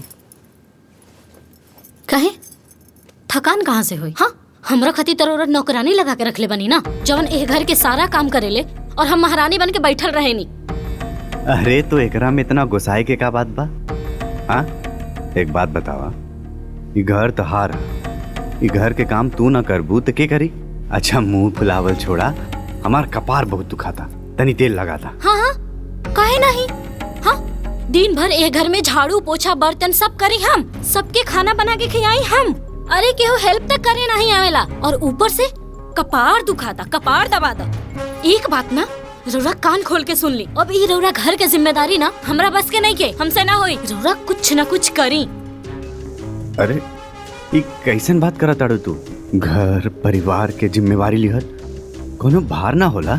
अच्छा भार ना होला? भार ना होला तो जाके सब कोई के आटे उतारी और हमके हमरा बेटा के जहर दे के मार दी। अब ज्यादा होता। ज्यादा हम ना रौरा कर रहल बानी। अरे कुल कमाई रौरा एक घर के ऊपर उड़ा दे तो काल के हमर बेटा उठ के डफली बजाए। हमरा बेटा के फ्यूचर के बारे में रौरा चिंता बाटे? ओकरा फ्यूचर के चिंता बा, हम बानी ना ओकरा खातिर। हम कुछ नहीं की जानत। रौरा ना जाके सब केहू से साफ साफ कह दी कि सब केहू अपन अपन देख ले। अब हम रौरा परिवार वालन के संगे एक सेकंड भी ना रहम। या तो रौरा कुछ करी, नहीं तो हमरा के कुछ सोचे के पड़ी। रंबा, रंबा,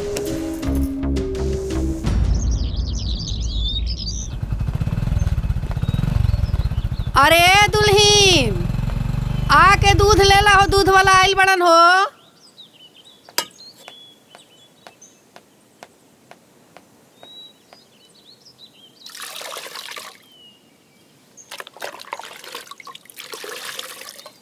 बस बस रह दो। काहे मैडम, अभी तो 2 लीटर भइल, आपके तो 4 लीटर जाला ना। हाँ तो जकरा के बाकी के दूध चाहिए ना वो आके ले ली। का गुरत का बाड़ा? अरे मैडम वो कहता नहीं कि महीना हो गइल बा, पैसा कौड़ी मिल जात तो गाय के चारा वारा खिलावे के काम आ जात। ठीक बा, ले आवा तनी।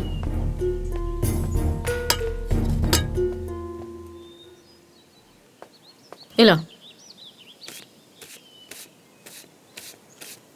मैडम ये तो 3500 बा, बाकी 7000 होला नू। बाकी के जे दूध लेला ना वो दे दी। बड़ा आइलन 3500 रुपया लेवे खातिर। का दादी सब ठीक ठाक बा नू? अरे हाँ बबुआ, सब ठीक ठाक बा। अरे घर में तनी नरम गरम चलत रहला है ने। आवा कितना बचल बा? 3500।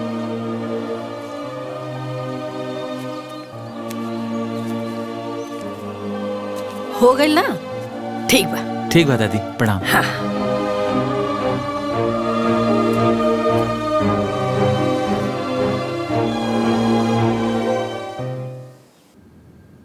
देखा बबुआ, छोटकी दुल्हन के तनी समझा द कि आपन अनकर ना कइल करस। अरे ई सब परिवार में कइल ठीक ना होखेला। हाउ भला बताओ दूध वाला, का सोचत हुई कि इनका घर के मेहरारू के ढंग ठीक नहीं खे। अरे घर की बात घर ही में रह के चाहिए। जा है दाए माई, ओकर कितना बुद्धि बा, जितना बुद्धि रही उतने ना करी। रवो चिंता ना करी, हम समझा दे। अम्मा जी अब रसोई में कोनो सब्जी नहीं खे, का बनी आज? किसान हाँ। जा तनी बाजारे से सब्जी उब्जी लेके आव। हाँ ठीक बा माई। काहे खाली हमनिए के खानी जका? अरे सब कोई खाला, सब कोई जाके अपना अपना हिस्सा के लेके आवे। एक आदमी पे कुल भार देहल ठीक नहीं खे। रंभा ये का कहा ताड़ू तू? चुप रही रौरा। और का कहत रहनी हमरा के कि हमरा लगे बुद्धि नहीं खे? अरे जिंदगी भर ये लोग के गुलामी कहीं नहीं रौरा। कभी हमरा और हमरा बेटा के बारे में सोचनी की का होई? बड़का इनी बुद्धि वाला। दुल्हन तू ई का बोल रहल बुड़ तारा समझ में आवता? अरे घर में ये नुबा। अरे ई ना करी त के करी? अरे परिवार जब एके बा कोनो अलगा थोड़े बा। अलगा नहीं खे त कर दी। लेकिन एक आदमी पे इतना भी भार ना देवे के चाहिए कि काम करते करते ओके हार्ट अटैक आए और वो मर जाए। दुल्हन का दुल्हन? हाँ अरे रौरा तो इनकरा के संभाला था नहीं। अगर यहाँ के कुछ हो जाए तो हम कहाँ जाए? अरे चुप करा तू। सुब बोला अच्छा नहीं को बोल सकत। हम कुछ गलत नहीं बोलत अम्मा जी। जौन भी बोला तानी ना सही बोला तानी। अम्मा जी रवा चुप हो जाए ना। बहस कैले से का फायदा बा?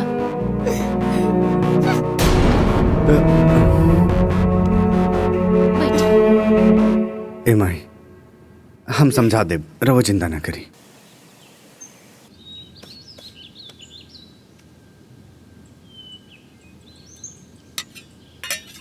दीदी आई रवो खाना खा ले। हमके भूख नहीं के लगल तो हम लोग खा लो। और हमके जब भूख लगी ना तो हम अपन बना के खा ले। हमरा चक्कर में मत रह लो। अरे भौजी बुलावा तानी ता आके खा ली ना। रौरा खाता नहीं ना तो रौरा चुपचाप खाई। अब तो हम तबे खाई जब हम अपन अलगे बनाई। देखा दुल्हन हमरा जीते जी ना ई घर में दू चूल्हा ना होई। काहे ना जरी? हाँ ये घर में हमरो हक हिस्सा बाटे। आधा के हिस्सेदार बानी हम। अब तो हम अलग रहब त रहब। चल रे अब तबे खाइए जब हम अलगा बनाई। अब का रौरा के अलग से अंग्रेजी में समझावे के पड़ी तब समझ में आई। चले चल। किशन अरे बेटा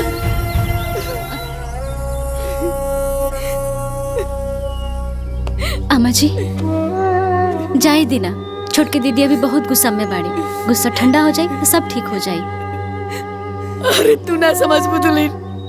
हम जानो तानी कि काहे इतना छरछराता रही। हमरे लाडो बिटिया के बिया होता ना हमें खजाना न देवे के पड़ जाए। ऐसा तिरिया चरित्र खेला तारी। अम्मा जी रवा चुप हो जाए। ये केहू नहीं के जानत कि केकरा किस्मत में का लिखल बा। जेकरा किस्मत में जौन लिखल हो तौन होई। रवा चुप हो जाए। चुप दादी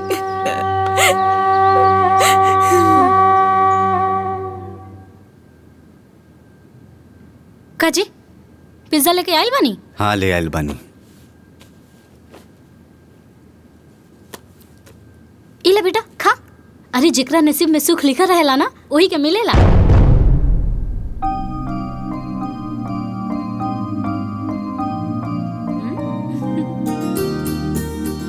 मम्मी पिज्जा बहुत अच्छा है। रोहित भैया के दे के आई का? हाँ हाँ बेटा जा दे दा। हे चुपचाप बैठ के खा ना तो अबे एक चाटा मारब ना कि होश में आ जाइबा। रोहित भैया के देके आई का। अरे पिज्जा बर्गर सबके किस्मत में नहीं होला कि सबके हो के मिली और सबके हो खाई। रोरा दिमाग में भूसा भर गइल बा का? अरे इतना समझाला के बाद भी रोरा समझ में नहीं आता। बड़ा इनी परिवार वाला। खाई चुपचाप।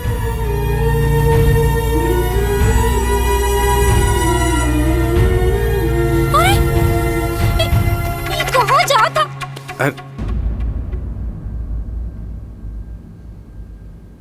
ले भैया पिज्जा खा।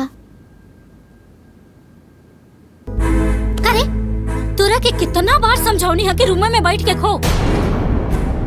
लेकिन ना इनकरा तब बुझाते नहीं थे। केहू के नजर गुजर लाग जाई त का करब हम? दीदी चल चल चल।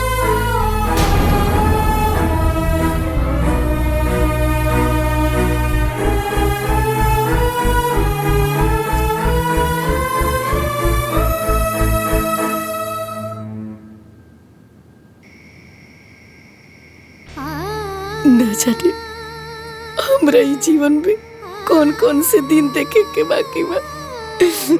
शादी के जिम्मेदारी के संभाली, के घर के काम काज करी, परिवार के लोग ऐसे सहारा खींच लेलस न दूसरा के केहू का भरोसा करी।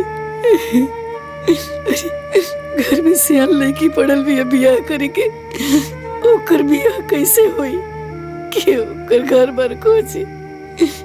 ई लोग खड़े समय पर धोखा दे देला। अम्मा जी। हाँ दुल्हन, रवा काहे चिंता करता नहीं? रवा चिंता मत करी, हम बानी ना, हम सब संभाल ले। हम रवा अपन ख्याल रखी, न तो रवा तबीयत खराब हो जाई था। हाँ दादी, हमार ब्याह के लेके आप बिल्कुल भी परेशान ना होखी। ना हुई तो ना हुई। काहे ना हुई बियाह? तोहार बियाह हम करब। हम तोहर माई बाप दोनों के फर्ज निभाई। हम तोहर इतना धूमधाम से बियाह करब कि पूरा जिला जवाहर देखी त कही कि केहू के बेटी के बियाह भइल। हम करब बिटिया, माई हम करब। चुप हो जा, चुप हो जा। हाँ तो माने का पड़ी। लाडो किस्मत का बड़ी तेज बिया, ओकरे भाग्य से रिश्ता बहुत अच्छा मिल गई। हाँ समझन जी, सुमन बिटिया जैसन कहता लिया वैसने घर पर मिल गई। वो इतना जल्दी, यो तो किस्मत है ना। और ना तका, एक तो इकलौता लड़का, ऊपर से सरकारी नौकरी, और लड़का देखले में इतना सुंदर बा कि मन गदगद हो जाता है। अच्छा, ओकर परिवार के स्वभाव हुआ ठीक बानू? अरे स्वभाव के बारे में मत पूछी, कौनो चीज का कमी ना बा। घर तो हवेली नियन बनोले बाड़ा लो, नौकर चाकर गाड़ी घोड़ा से सब पूरा घर भरल बा। समझ ले कौनो चीज का कमी नहीं खे। स्वभाव तो एकदम गऊ बाड़ा, एकदम रत्ती भर घमंडा बा। जब सब कुछ ठीक है बा तो एक दिन पंडित जी के ले जाए और दिन भर रखवा दी। शुभ काम में देरी कौन बात के?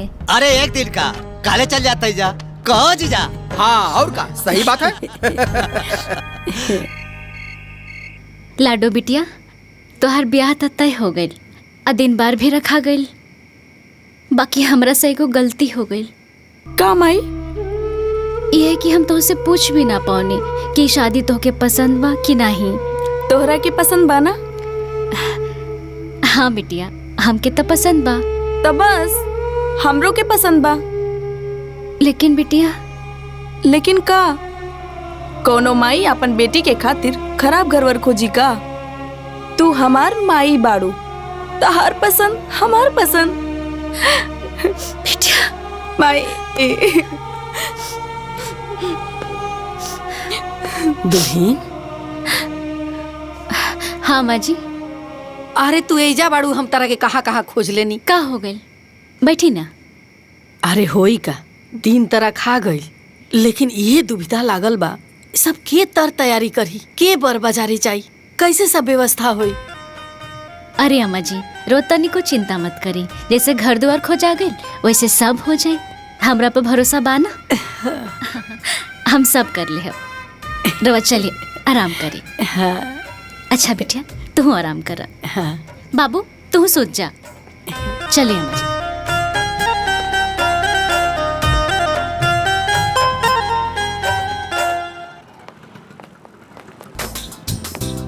ये देखिए बड़े साइज में है, इसमें स्टोरेज भी काफी बड़े बड़े हैं, अलग अलग। ये वाला ज्यादा अच्छा। हाँ दीदी, ये अच्छा लगा था। एकरा के पैक कर। ठीक है। हाँ। ये देखिए सेमी ऑटोमेटिक मशीन, इसमें कपड़े धुल करके आप इसमें सुखा सकती हैं आसानी से। है 55 इंच वाला ज्यादा अच्छा बा। कुछ पसंद आयल? जी। और सुनी, सब ओरिजिनल और ब्रांडेड होके के चाहिए। अरे आप एकदम निश्चिंत रही, सामान एक नंबर के आपके घर पहुंच जाए। अरे दीदी, ई ना हमरे जान पहचान के बारे में। हाँ? इसे सामान की कोनो चिंता करे की जरूरत नहीं की। तब तो बहुत अच्छा बा। चला। अच्छा नमस्ते। नमस्ते।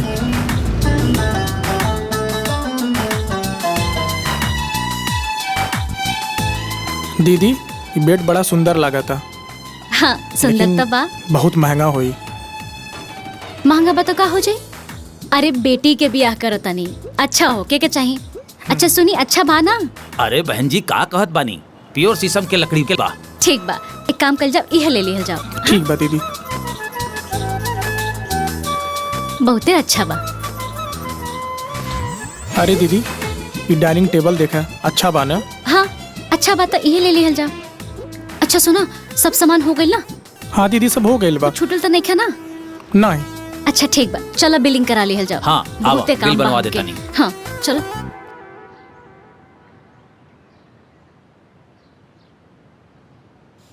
दुल्हीन। हाँ मजी। हे ने आवा। दुल्हीन तू तो जानते बाड़ू, टोला परोसा पटीदार दियाद आई लोगिन त जाके तनी महारानी के कह दो, उनका तो लाज लिहाज बा ना। हमनी के तो सोचे के पड़ी न। जा दुल्हीन। रवा चिंता मत करी, अब भाई हम जाते हैं, दीदी के मना के ले आवता नहीं। जा।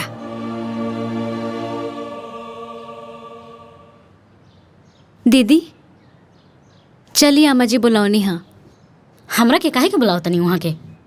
अब वो कहा कि लाडो बिटिया के झांपी साजे के बा, यही खातिर बुलावनी है। हम का करब वहाँ के? जाके सजाओ लो तहा लोग। ना दीदी ऐसन मत कहीं, लाडो भी तो और बेटी है ना। हाँ है ता। और रउआ उनकर महता का कही, बहुत बदनामी हुई दीदी। तू के सास के साड़ी हो, सुंदर, देखा बहुत सुंदर बना। हाँ। अच्छा बना। ई लाडो के ननद के साड़ी है। अच्छा बहुत ही सुंदर बा। ए ले हाँ देखा। और ई जौन बा ना, फुआ सास के साड़ी है। बहुत ही सुंदर बा। हई साड़ी ना लाडो के गोतनी के साड़ी। अच्छा हाँ। इहो सुंदर बा। और ई सब ना लाडो के झांपी में जाई। हाँ बहनी, कुल साड़ी एक से बढ़ के एक बा। एक को छाटे बेरावे लायक ना बा। हाँ। देख के तो मन खुश हो जात बा।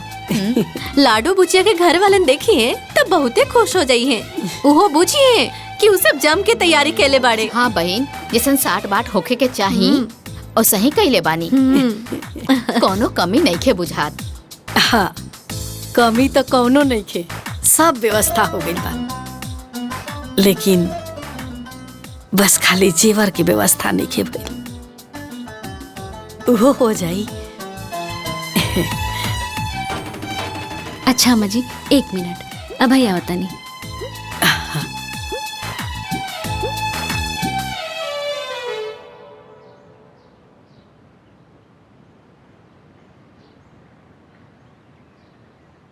अम्मा जी ये ली जेवर।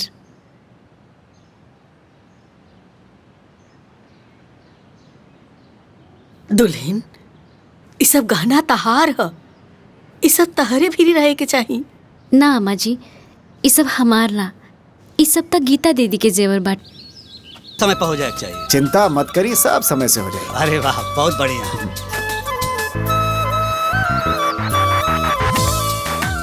वाह बढ़िया लगा था। और सुना, गेट से लेकर ऐजा तक पूरा लाइट लगा दिया और पूरा घर में झालर सजा दिया। हाँ। कौनो कमी ना होके के चाहिए। कौनो कमी ना होई। हाँ बस। खुलवा ऊपर से लगाइए, पैक करा ले लोग। हेलो बाबूजी, सुनला ना? सब व्यवस्था हो गई ना? हाँ हाँ ध्यान से देखब, कोनो चीज के कमी ना होके के चाहिए। अरे बिटिया कोनो चीज का कमी ना हो। अरे हमनी का बानी ना, तू बाहर के चिंता छोड़ के अंदर का काम देखा, ठीक बा? बाहर हमनी के संभाल ले जाई। अच्छा ठीक बा, देख लियो। हाँ सुना, और जो निश्चय चुनाव तो ना समधन जी, पंडित जी कब के तारीख बतावले बड़े? अरे हमारा कुछ पता नहीं के समधिन जी, उ का बात बना, सब बात सुबह के पता रहेला। काहे से कि सब जिम्मेवारी उहे न उठौले बड़ी। अम्मा जी ये अक्षत लाडो बिटिया के ससुराल से आइल बाटे। हाँ लावा। और हाँ, जाके लाडो बिटिया के बुला आवा, उनकरे हाथ से न खुली। हाँ ले आओ तनी। आवतिया। हाँ हाँ।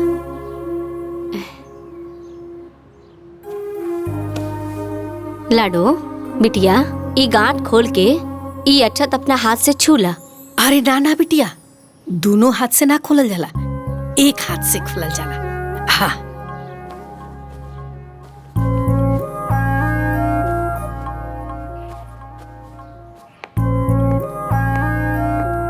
दीदी हाँ ये मंडप कहाँ गड़ाई? बाबूजी के बता दले बानी, जाना उनका से पूछ ला। ठीक बात दीदी। सुमन बिटिया, हाँ ये अक्षत के 5 बार अपन दोनों हाथे से छू के शुभ कर दा, ताकि बिया के शुभ कर्म शुरू हो जाए।